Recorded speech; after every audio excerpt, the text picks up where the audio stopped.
सही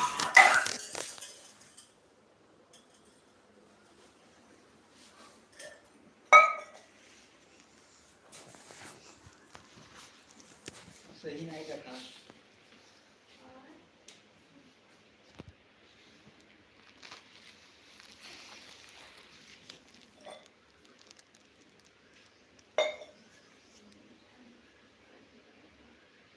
आप लोग जल्दी जल्दी लाइन में जुड़िए ताकि मैं इसे और बेहतर स्टार्ट कर सकूं। ठीक है, तो यहाँ पर आपका क्वेश्चन दिया हुआ है कि पूर्णांकों के निम्नलिखित युग्मों के एचसीएफ और एलसीएम ज्ञात कीजिए तथा इसकी जांच कीजिए कि दो संख्याओं का गुणनफल बराबर एचसीएफ। अच्छा, मैंने आपको एक फॉर्मूला नहीं बताया। इस चैप्टर में एक इम्पॉर्टेंट फॉर्मूला है जो आपके इस चैप्टर को मजबूत बनाएगा, आपकी इस चैप्टर के लिए इम्पोर्टेंट है। तो वो आपका फॉर्मूला, इस चैप्टर का एक ही केवल फॉर्मूला है, वो मैं आपको बता रहा हूँ। कृपया करके इसे ध्यान से देख लीजिएगा कि मैंने पहली संख्या माना a और दूसरी संख्या माना b is equal to LCM into HCF. अब आपको ये समझ में नहीं आया होगा, अभी जब हम क्वेश्चन करेंगे तो आपको ये फॉर्मूला अच्छे से क्लियर हो जाएगा। ठीक, ये फॉर्मूला आपको अच्छे से क्लियर हो जाएगा, थोड़ी सी भी आपको प्रॉब्लम नहीं होगी। मैंने माना पहली संख्या इंटू दूसरी संख्या is equal to LCM into HCF. तो चलिए हम अब क्वेश्चन को देखते हैं। मैंने आपसे से कहा था कि हम क्वेश्चन पर फोकस करेंगे, तो एक बार तो आप लोग, आई होप आपको क्वेश्चन तो समझ में आ गया हो। क्वेश्चन क्या है?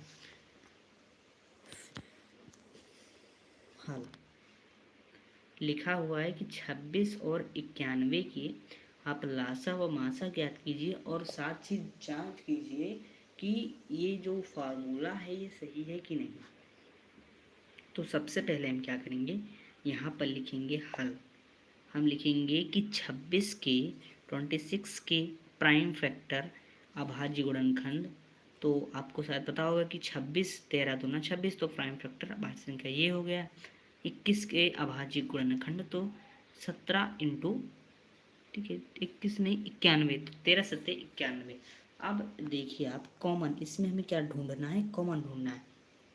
ठीक है, तो एचसीएफ देखिए आप लोग, यहाँ भी 13 दिख रहा है, यहाँ भी 13 दिख रहा, तो कॉमन मिल गया। जो हमें कॉमन मिलता है, जैसे मुझे अगर इसमें 2 है इसमें भी 2 होता तो 13 इसमें 13 से 13 इसमें 2 मिल जाता, इसमें 2 मिल जाता, तो इसका मल्टीप्लाई करके 13 दूना 26 हमारा एचसीएफ हो जाता। लेकिन इसमें हमारा 7, यहाँ पर हमें केवल 13 ही कॉमन मिलता है, तो हमारा जो एचसीएफ होगा वो 13 ही होगा।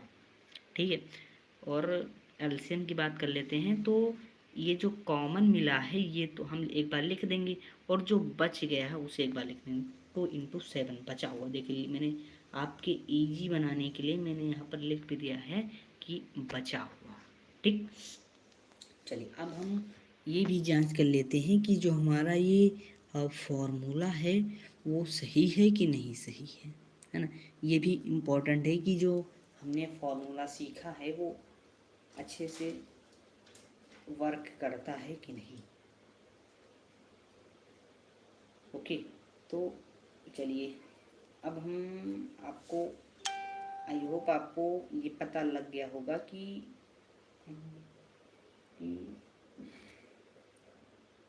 एलसीएम और एचसीएफ को कैसे हम फाइंड करते हैं, कैसे हम ज्ञात करते हैं।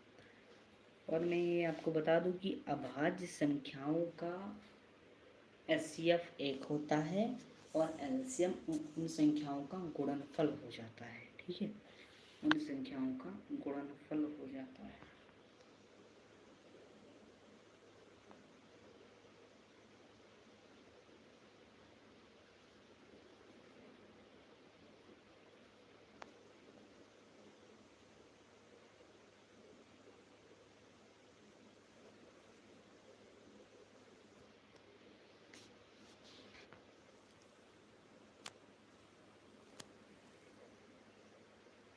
क्या आप लोगों को क्लीन एकदम अच्छे से दिख नहीं रहा है?